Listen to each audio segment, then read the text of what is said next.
راضية؟ نعم. انت بتنده لها هنا ليه؟ انا مش عايزه اشوفها. بس طولي بالك يا سارة، انا هقول لها على اللي انت عايزاه. كلمها وانا قايمه من هنا.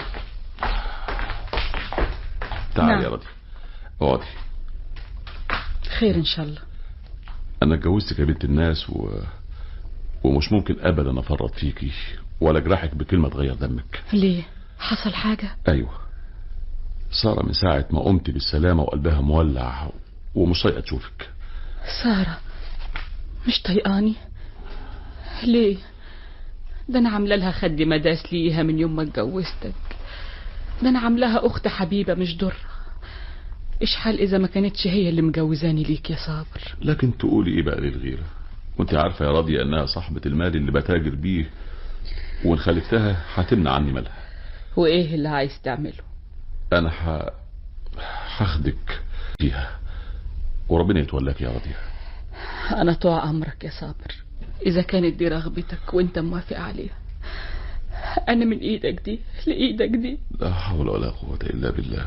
ها، لسه ما خلصتوش كلام؟ تعالي يا سارة. نعم. راضية وافقت انها تفوت الدار وتقعد في الجبل. امال قاعده ليه؟ باب الدار مفتوح. اديني قايمه وربنا يتولاني. استني هنا. هاتي الواد ده، انت واخداه ليه؟ ده رايح ابني ماخدوش معايا. لا ده هيستنى هنا. هاتي مسعود. مش ممكن ابدا افوت ابني هنا. ابني ده رايح ابني. سيبوا لها الولد يا سارة. وانت كمان راضي كده؟ طبعا راضي. تبقى بعد كده بقى ما تبكيش على الخلفه. اتفضل روح ارميها في الجبل.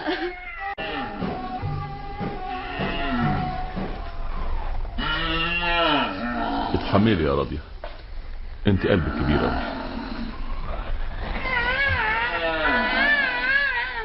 اسكت يا ضنايا اسكت، نصيبك كده ودي حكمة الله يا ابني. انا غصب عني يا راضية، سارة قاسية وقلبها من حجر.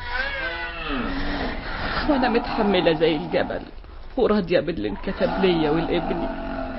انا حبنيلك هنا عشة في الحتة دي، وهو معاكي زاد يكفيك يومين على ما اروح البلد وارجع لك، وليكي رب اسمه الكريم.